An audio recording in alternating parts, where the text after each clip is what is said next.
Adventure, far places. Who doesn't long to travel to see the things we've never seen and do all the things we've never done? Today the world rolls easily, swiftly on rubber tires. Highways stretch ahead of you.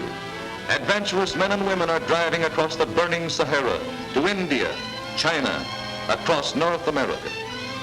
The world is shrinking. There's high adventure and the majesty of nature just off our smooth highways.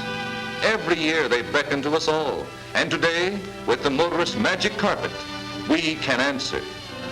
Come along for a quick preview of one of the best vacations you can imagine. Perhaps we have only a few days or weeks, but we decide that this year we'll have a real vacation in one of our great national parks. We're going to northwestern Montana, to the finest mountain country in America. Convenient camps make it unnecessary to carry food or camping equipment. Horseback and foot trails penetrate almost all sections of the park. You can go as you please. There's an Indian encampment nearby. We're on the edge of the great Blackfeet Reservation. And it's like turning back the pages of history to watch them sing and dance. The Blackfeet were once the terror of the North, but the tide of civilization has swept over them. With the vivid picture of these American Aborigines in our minds, we go across this attractive bridge. We're on the way to the chalets near the foot of Two Medicine Lake. Majestic forest-covered peaks rise on every side, separated by deep glaciated valleys. The water comes tumbling down from the blue mountain lake above and falls to the stream below. There's good trout fishing here, brook and rainbow, and in the larger lakes, a Mackinaw or Dolly Varden weighing as much as 40 pounds. Here's an oddity. The wind's blowing the water backward, and it makes a beautiful sight against the sky. The sun smiles down on peaceful lakes and towering mountains. Wildlife abounds. There's a ground squirrel. Have you ever seen one? Friendly little fellow. You can walk right up to him. He's shy, but he's hungry too. He's always hungry. The waitresses at Glacier Park Hotel dress in Swedish costumes. They're watching this launch cutting its way through the clear blue water, bringing visitors from one of the trails across the lake. Forests are dense and the ground is carpeted with flowers. Let's take one of these trails. Food and supplies are loaded, and we cross this small bridge. We've heard that near Swiftcurrent Falls, there are some nesting water ouzels. There's one, see him? Here's the place to study wildlife. There are so many things to do in any glacier region. You can learn the secrets of nature, or climb a mountain, go swimming, fishing, hiking, or motoring, all with this background of friendly mountains. Suppose you want to go fishing. There's a stream that runs past the many Glacier Hotel, below the Swiftcurrent Falls, where the water abounds with gamey trout.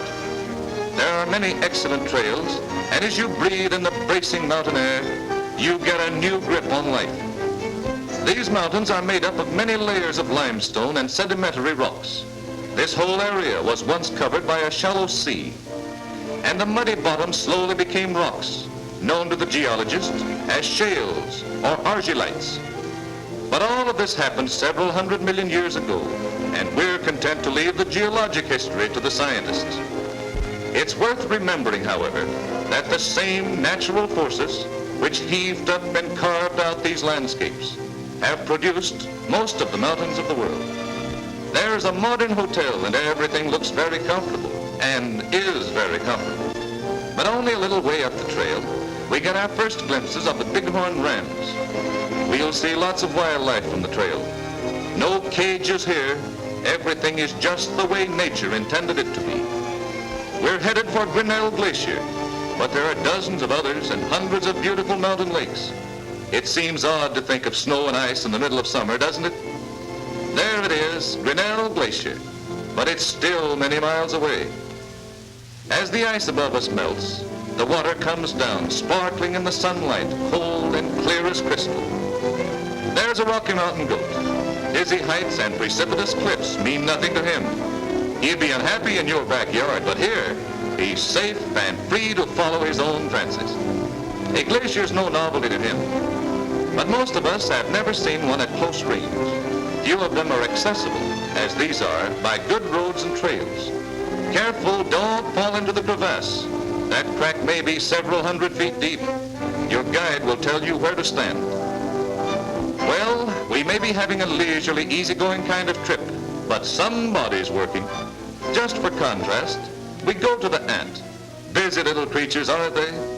And there's a beaver washing his food. He's very fussy about keeping it clean and fresh. There he goes, intent about his own business. This is Iceberg Lake. The bergs float around all summer. There's no refrigeration problem here. Here's an interesting bird, the ptarmigan. His spotted summer coat turns white in the winter months so that it blends with his surroundings. But let's push on. How would you like to ride through a wall of rock? There's the entrance. We're going up Ptarmigan Trail on one of the many side trips. On this side, all the water flows to the Pacific, and on the other side of the divide, it all flows to the Mississippi, and then to the Gulf of Mexico. We've crossed the Continental Divide, and it's downhill after this. These trails are well marked, and there isn't the slightest danger of getting lost. And yet, we're in a wonderland of rock and snow and thick forest. This park was dedicated as a gesture of the goodwill that has so long blessed our relations with our Canadian neighbors, as an appropriate symbol of permanent peace and friendship. We're on the Canadian side now. The boundary line runs along the top of that mountain. In such grand surroundings, we seem very far away from the frictions and troubles of a busy world. Here, peace and quiet reign supreme. You can drive here on the Going to the Sun Highway. This is one of the finest scenic roads in the world. If you haven't the time for pack trains, you can see the superb alpine scenery from your own car. This road is a triumph of engineering achievement. You can stop and overlook scenes that used to be witnessed only by the birds. The chalet groups are from 10 to 18 miles apart, and they provide excellent accommodations for visitors. You can look out of your car and see glaciers gleaming on the slopes of great mountain peaks. Gem-like lakes are everywhere, and in the summer, the wildflowers offer a color display that is forever a cherished memory of those fortunate enough to see it. For 2 weeks every year, the rare bare grass flower appears, bursts with beauty before it completely disappears again. As you go along these good roads, you'll look up and see landscapes like this. You'll come around a curve and see snowbanks like this in the middle of July. If you're in a great hurry, it's possible to cross the park in 2 days or less. Or you can spend weeks on Glacier Park's 900 miles of highway.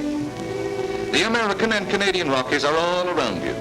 The fringes of their ice caps and the snow is melting, letting the water come rushing down, glittering in the sunshine to make beautiful rapids and falls. You can tramp over the glaciers themselves, across the snowfields under the bluest sky you've ever seen. You can make up hiking or riding parties and go on short expeditions to the wilder and more inaccessible features. The smell of forests will linger in your nostrils, pine and spruce and hemlock, and the towering red cedars, all within easy reach of our transcontinental highways. And as you drive out, slowly, headed homeward again, you can't help but be impressed with the privilege of our modern day.